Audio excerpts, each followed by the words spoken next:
अस्सलाम वालेकुम। अबरार रशीद आपकी खिदमत में हाजिर है।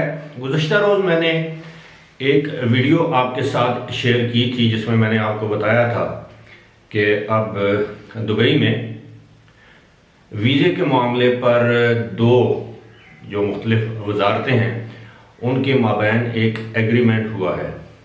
बहुत से लोगों ने इससे ये तासुर लिया है कि शायद ये UAE के वीज़े के हवाले से कोई एग्रीमेंट है। ऐसा नहीं है। ये बेसिकली दुबई के अंदर जारी किए जाने वाले वीज़ों से मुतल्लिक एग्रीमेंट है। लेकिन उससे पहले मेरी आपसे रिक्वेस्ट होगी कि अगर अभी तक आपने मेरे चैनल को सब्सक्राइब नहीं किया तो इसे सब्सक्राइब कर लें और जो नोटिफिकेशन बेल या बेल आइकन या घंटी का बटन जिसे कहते हैं उसको ज़रूर प्रेस कर दें। आपका बहुत बहुत शुक्रिया। गुज़श्ता रोज़ मैंने आपको बताया था कि दुबई के टूरिज़्म डिपार्टमेंट और दुबई के जो GDRFA है यानी general directorate of residency and foreign affairs, इन दो डिपार्टमेंट्स ने आपस में एक मुआहदा किया है।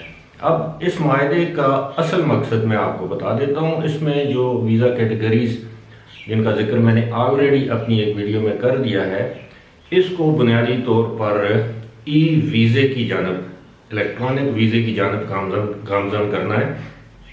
यानी अब आपको किसी एजेंट के ज़रिए, इमिग्रेशन ऑफिस के ज़रिए या किस तरह अप्लाई नहीं करना पड़ेगा, बल्कि आप इन दोनों इदारों की वेबसाइट्स पर जाएंगे।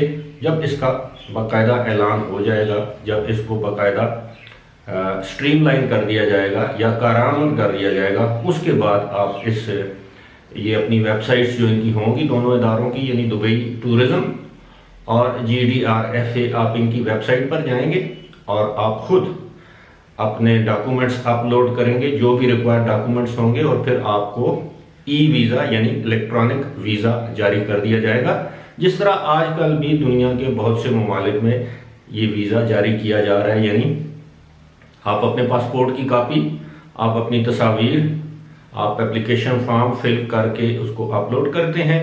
जो मतलूबा रकम होती है फ़ीस की, वो आप डेबिट या क्रेडिट कार्ड के ज़रिए अदा करते हैं। उसके बाद जितने भी मुरवजा दिन है या मुरवजा तरीक़ाकार है, जो राइट तरीक़ाकार है, उसके मुताबिक 3 दिन, 4 दिन, 5 दिन या बाद ममालिक का वीज़ा जो है वो 30 दिन के अंदर अंदर आपको वसूल हो जाता है या मौसूल हो जाता है। तो ये वीज़े की तरफ गामज़न है, उसी जानब एक कदम है। और इस हवाले से बहुत से लोगों ने शायद ये समझा कि ये UAE की कोई पॉलिसी है। ये UAE बहसीयत मुल्क, एक रियासत के, ये उसकी पॉलिसी नहीं है। ये दुबई बहसीयत शहर या बहसीयत एक अमारात, ये उसकी पॉलिसी है।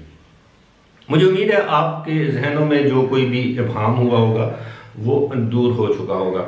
अब मैं आपके साथ बात शेयर करूंगा एमनेस्टी के हवाले से।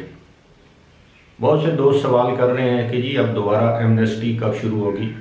आपको याद हो तो जब ये हाल ही में जो 31 या 30 दिसंबर को जो एमनेस्टी की स्कीम ख़त्म हुई है, उस स्कीम के शुरू होने से उसके आखिर तक मैं अपनी तकरीबन हर वीडियो में इस बात का जिक्र करता रहा हूँ। आपसे, उन लोगों से दरख्वास्त करता रहा हूँ जो UAE या दुबई में गैर कानूनी तौर पर मुकीम है कि वो इस एमनेस्टी स्कीम से फ़ायदा उठाएं और अपने वतन वापस चले जाएं और उसके बाद दोबारा वीज़ा लेकर आप UAE या दुबई जा सकते हैं। और जिस तरह मैंने गुज़श्ता दिनों एक वीडियो में जिक्र भी किया था कि बहुत से ऐसे लोग हैं जो एमनेस्टी स्कीम से फ़ायदा हासिल करके पाकिस्तान वापस आए, यहाँ से उनका दोबारा वीज़ा लग चुका है यानी विज़िट वीज़ा, अब दोबारा वो जाने के अहल हैं। तो वो लोग जो समझते हैं कि हुकूमत एक मरतबा फिर बहुत जल्दी एमनेस्टी स्कीम अनाउंस करेगी, तो मेरा ज़ाती ख्याल ये है कि ऐसा फ़िलहाल मुमकिन होता दिखाई नहीं देता। उसकी वजह यह है कि गुज़श्ता साल यानी 2020 में वहाँ की हुकूमत ने 2 एमनेस्टी स्कीम्स अनाउंस की और दोनों की मियाद को भी बढ़ाया। सबसे पहले उन्होंने एमनेस्टी स्कीम अनाउंस की 1 मार्च 2020 के बाद जिन लोगों के वीज़े एक्सपायर हुए उन लोगों के लिए एमनेस्टी स्कीम को अनाउंस किया गया। लेकिन ये जो एमनेस्टी स्कीम है, ये जो 1 मार्च 2000, ये मेरा ख्याल है 17 या 18 अगस्त को ये इसकी मियाद ख़त्म हुई या एक्सपायर हुई।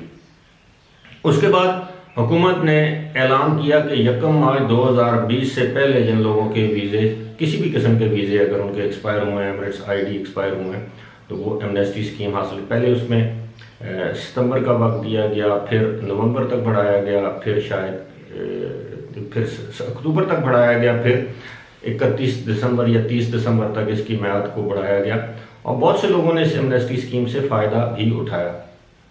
जहाँ तक सवाल ये है कि क्या अब एक नई एमनेस्टी स्कीम शुरू की जाएगी, तो इस हवाले से मैं आपको सिर्फ इतना कह सकता हूँ कि अगर ये बहुत बड़ा अगर है, अगर एमनेस्टी स्कीम शुरू की भी गई तो उन लोगों के लिए शुरू की जाएगी जिनके वीज़े 1 मार्च 2020 के बाद एक्सपायर हुए, चाहे वो रेजिडेंस वीज़े थे, चाहे वो विजिट वीज़े थे। शायद उन अफराद को एक मौका और दिया जाए।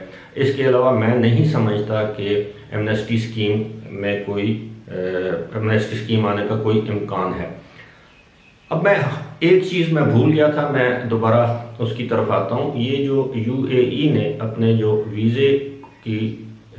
वीज़ा लेने के जो काम है, जो अमल है, उसको आसान करने का फ़ैसला किया है।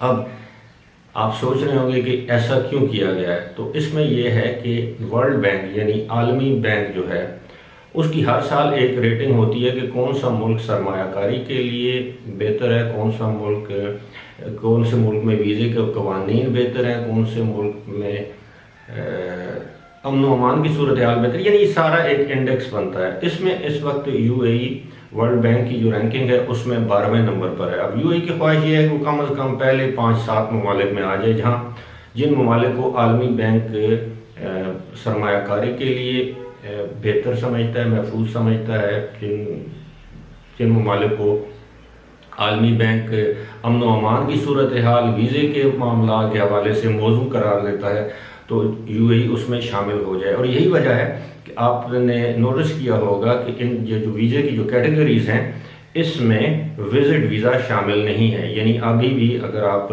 विज़िट वीज़े के लिए अप्लाई करेंगे तो वो ई वीज़े के तौर पर आपको नहीं मिलेगा, टूरिस्ट वीज़ा आपको ई वीज़े के तौर पर नहीं मिलेगा। अलबत्ता अगर आप investor visa, entrepreneur visa, golden visa, retiree visa, इन वीज़ों के लिए अगर आप अप्लाई करना चाहेंगे और मुस्तकबिल में, तो ये ई वीज़े के तौर पर आपको मिल जाएंगे और इसमें ज़्यादा वक्त भी दरकार नहीं होगा।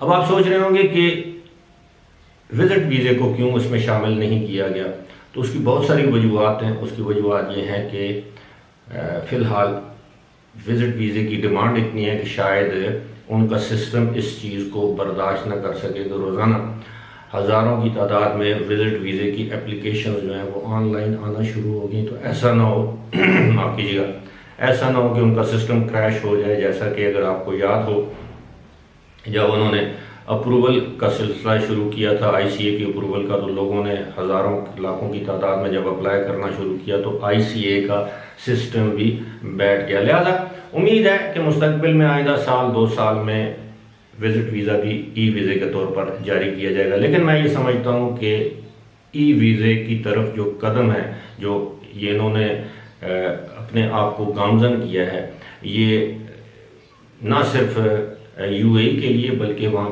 पर जो मुख्तलिफ़ कैटेगरीज़ के वीज़े हासिल करने के ख्वाहिशमंद अफराद हैं उनके लिए भी एक बहुत अच्छी खबर है। फ़िलहाल इसी के साथ मुझे दीजिए इजाज़त। खुदा हाफ़िज़।